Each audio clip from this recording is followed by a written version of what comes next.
ಒಂದೂರಿನಲ್ಲಿ ಒಂದು ಬಿಲ್ವಪತ್ರೆಯ ಸಸಿಯನ್ನು ನೆಟ್ಟು ಮರವಾಗಿ ಬೆಳೆಸುವುದರಿಂದ ಹತ್ತೂರ ಜನತೆಗೆ ಸಾಕಾಗುವಷ್ಟು ಪ್ರಾಣವಾಯುವನ್ನು ಕೊಡುತ್ತದೆ ಈ ಬಿಲ್ವಪತ್ರೆಯ ಗಿಡವು.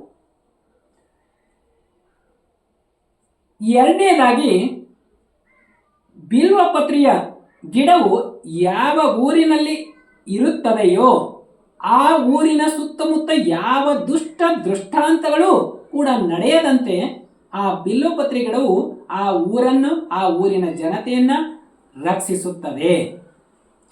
ಮೂರನೆಯದಾಗಿ, ಬಿಲ್ವಪತ್ರೆಯ ಸಸಿಯಲ್ಲಿ ಆಯುರ್ವೇದಿಕ ಔಷಧಿಯ ಗುಣಗಳಿರುವುದರಿಂದಾಗಿ ವಾಯುವನ್ನು ಶುದ್ಧಗೊಳಿಸುತ್ತದೆ. ನಾಲ್ಕನೆಯದಾಗಿ, ಬಿಲ್ವಪತ್ರೆಯ ಸಸಿಯನ್ನು ಸ್ಪರ್ಶದಿಂದ, ದರ್ಶನದಿಂದ ಮತ್ತು ಸೇವನೆಯಿಂದ ಬುದ್ಧಿ ಶುದ್ಧವಾಗುತ್ತದೆ ಮತ್ತು ಸಿದ್ಧವಾಗುತ್ತದೆ.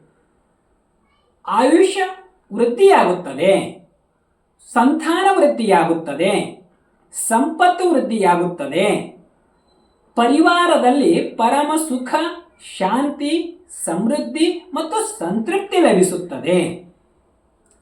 ಐದನೆಯದಾಗಿ,